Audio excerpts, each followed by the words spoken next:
Kami dari kelompok 12 ingin membawakan materi audit pengolahan data elektronik. Saya Safira Nuraprianti dan ada anggota kelompok lainnya, Melinda Agustina, Nur Laila Fitriani, Yuni Anskuti, Tehani, dan Cynthia Pago Ambagawal. Latar belakang dari audit pengelolaan data elektronik yaitu merupakan bagian dari audit sistem informasi yang berfokus pada pengujian dan evaluasi sistem komputerisasi dalam suatu organisasi. Seiring berkembangnya teknologi di dunia industri, perusahaan semakin mengandalkan sistem elektronik untuk mengolah data penting termasuk informasi, akuntansi, dan transaksi.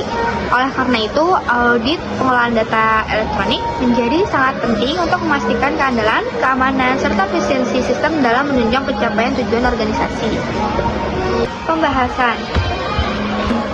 Menurut Ron Weber, audit pengelola data elektronik adalah proses sistematik untuk mengumpulkan data, mengevaluasi bukti-bukti audit serta atas sistem komputer, guna memastikan apakah sistem tersebut mampu melindungi aset, menjaga keakuratan data, mencapai tujuan organisasi secara efektif, dan menggunakan sumber daya yang efisien. Sementara itu, Gaugios dan lain-lain mendefinisikan audit komputer sebagai evaluasi atas sistem informasi, penggunaan, dan operasional untuk memastikan integritas dan efisiensi informasi yang dihasilkan unit perusahaan. Nama saya Melinda Agustina, saya akan melanjutkan presentasi dari Safira. Audit pengolahan data elektronik dapat dilakukan dengan 3 pendekatan utama. Yang pertama ada auditing around the computer yang menilai input dan output sistem tanpa menguji proses di dalamnya, atau dikenal sebagai pendekatan kotak hitam. Yang kedua ada auditing through computer yang mengevaluasi proses internal dari sistem komputer termasuk kontrol dan program yang digunakan. Ketiga, ada auditing with the computer, yaitu auditor menggunakan perangkat lunak audit untuk menguji transaksi dan data secara langsung. Audit pengolahan data elektronik memerlukan keahlian yang meliputi pemahaman tentang sistem komputer dan operasi perangkat lunak, teknik sistem informasi komputer, konsep dan praktik manajemen, keamanan data dan informasi, penilaian risiko dan ancaman, serta konsep dan praktik audit. Tambahan kualifikasi seperti sertifikasi profesional di bidang audit TI akan sangat mendukung efektivitas audit pengolahan data elektronik. Sistem IDP terdiri dari 2 komponen utama, yaitu hardware dan software.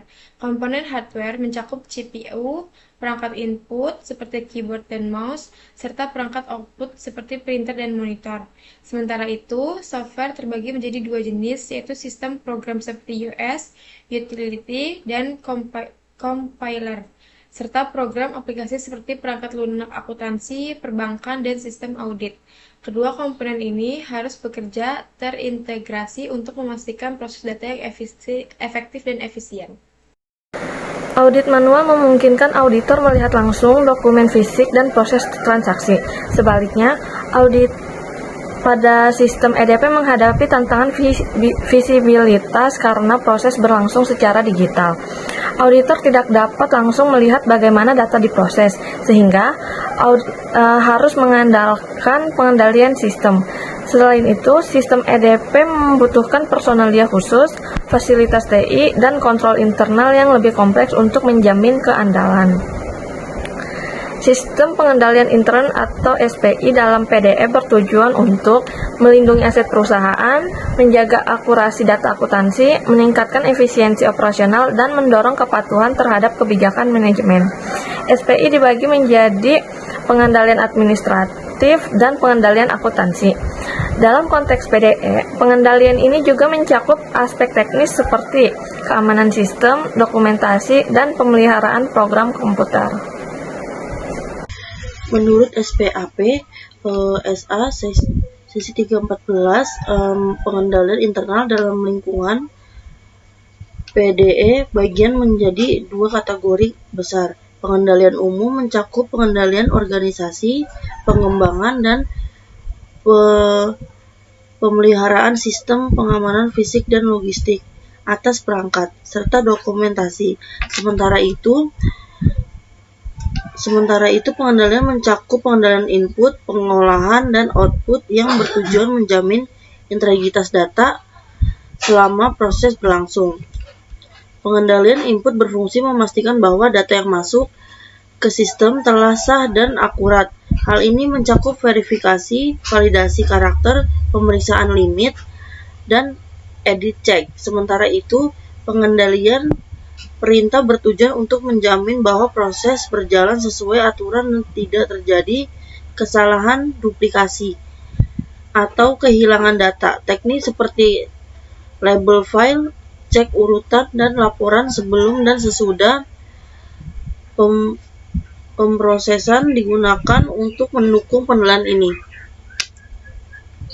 Pengolahan data dalam sistem EDP dapat dilakukan secara sentralisasi, desentralisasi, atau terdistribusi. Sentralisasi menggunakan satu komputer besar untuk semua proses. Desentralisasi menyebarkan proses ke beberapa lokasi dengan pembaruan berkala ke pusat. Sistem terdistribusi menghubungkan komputer-komputer dalam jaringan LAN atau untuk memproses dan mengakses data secara bersama, secara efisien. Auditor harus memahami jenis struktur ini karena mempengaruhi pengendalian dan resiko yang berada dalam audit. Electronic Data Interchange (EDI) adalah sistem pertukaran data antar perusahaan secara otomatis dengan format standar. EDI menawarkan sejumlah manfaat seperti penghematan biaya, kecepatan tinggi, pengiriman kurang dari 1 menit, keakuratan data karena minim input ulang, keamanan melalui enkripsi, serta integrasi antar unit organisasi. Namun penerapan EDI di Indonesia masih tergolong rendah, padahal teknologi ini sangat potensial untuk mendukung efisiensi operasional dan keandalan transaksi antar organisasi. Dalam audit PDI, terdapat 3 jenis risiko utama. Pertama, risiko inherent, yaitu risiko kesalahan yang melekat pada laporan keuangan sebelum adanya kontrol. Kedua, risiko pengendalian, yaitu kegagalan sistem dan mendeteksi atau mencegah kesalahan.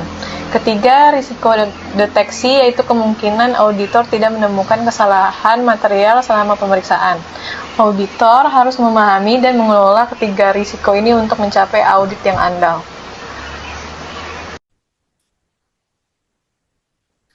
Selanjutnya, setelah pembahasan mengenai audit pengolahan data elektronik atau PDE, berikut dapat kami sampaikan kesimpulan mengenai audit PDE yang merupakan komponen penting dalam lingkungan bisnis modern yang bergantung pada teknologi informasi. Sebagai seorang auditor, kita dituntut untuk memiliki pemahaman mendalam tentang sistem komputer, pengendalian internal, serta kemampuan mengevaluasi proses input, pemrosesan, dan output data. Dengan penguasaan terhadap metode audit, teknologi, dan risiko yang mungkin terjadi, sebagai auditor dapat memberikan keyakinan atas keamanan, efisiensi, dan efektivitas sistem informasi yang digunakan oleh perusahaan. Berikut yang dapat kami sampaikan, sekian presentasi atas kelompok kami. Terima kasih.